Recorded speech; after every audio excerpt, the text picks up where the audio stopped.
प्यारे मित्रों, आज जो ये सब चारों तरफ एक हाहाकार सा मचा है कि सनातन खतरे में है, जागो हिंदू जागो।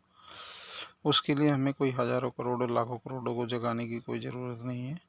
जो जगे हुए हैं, जिसके अंदर प्यास है, वो जो मंदिरों में जाते हैं, जो अपने घरों में आराधना करते हैं, जो अपने काम को, अपने माँ बाप की सेवा को, अपने भाई बहन की सेवा को अपना धर्म मानते हैं, वही बस उन्हीं की ज़रूरत है। और वो हमेशा जगे हुए हैं, वो कभी सोए हुए नहीं हैं। बस वो अपने आप को सामने नहीं लाते, वो अपने आप को प्रकट नहीं करते।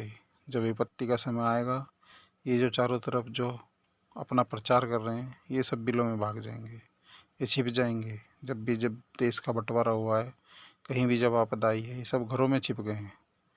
और जो जागे हुए हैं, जो हमेशा जागते रहते हैं, हर पल भगवान का ध्यान करते हैं, कोई यज्ञ करता है, कोई तप करता है, कोई कर्म करता है, कोई सेवा करता है, नवधा भक्ति में से कोई एक भी भक्ति करता है, वह भी भक्त है।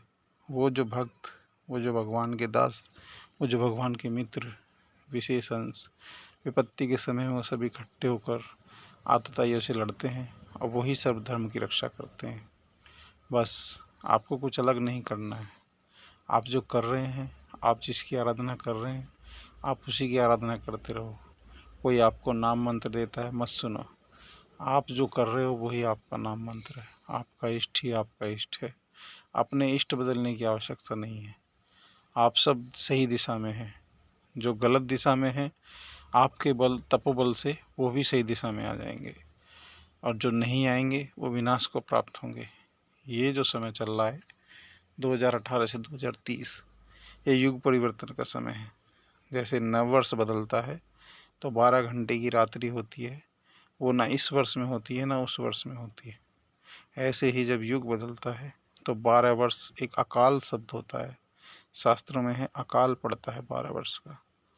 ये वो 12 वर्षीय अकाल है जिसके 2 चरण बीत गए, आखिरी चरण बाकी है। ये बहुत भयानक। अभी लोगों ने ऐश मौज देखा है, एसी, हवाई जहाज, गाड़ियाँ, मोबाइल, ये सब देखा है। विनाश नहीं देखा, भुखमरी नहीं देखी, महामारी नहीं देखी, एक एक रोटी की कीमत नहीं देखी, जीव जंतु की कीमत नहीं जानी। अब वो समय है, प्रकृति के विरुद्ध जब हम कार्य करने लगते हैं तो प्रकृति ही तांडव करती है। जिन्हें हम राधा रानी कहते हैं, वही प्रकृति की अधिष्ठात्री है। जैसे हमने गंगा को देवी मानकर पूजना शुरू करा, ऐसे ही हमारे पूर्वजों ने इस संसार की संपूर्ण प्रकृति को राधा रानी मानकर पूजा करनी शुरू की। और उसको जो संचार करती है, उसके अंदर जो जागृत चेतना है, उसको दुर्गा का रूप मानकर पूजा शुरू की। हमने इस कायनात की पूजा करनी शुरू करी, हर चेतना की पूजा करनी शुरू की। सनातन अधूरा है, उसे कहते हैं सत्य सनातन। जो सत्य का साथ देगा वो हमेशा रहेगा, वो अमरता को प्राप्त होगा। काया जरूर मर जाएगी, लेकिन नाम अमर हो जाएगा। आज शास्त्रों में जिनकी नाम अमर है, उनकी काया नहीं है।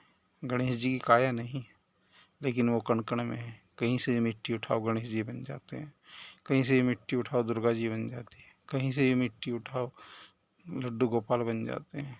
ये अमर हैं, ये कभी नहीं मरते, क्योंकि अमर वही होगा जो सत्य का साथ देगा, जो धर्म का साथ देगा। और जो इसके विरुद्ध होंगे, जो उसके विरुद्ध आचरण करेंगे, जो मांसाहार करेंगे, शराब का सेवन करेंगे, चोरी करेंगे, रेप करेंगे, देश विद्रोह करेंगे, वो सब अंत को प्राप्त होंगे। जय हिंद, जय भारत, जय सत्य सनातन धर्म।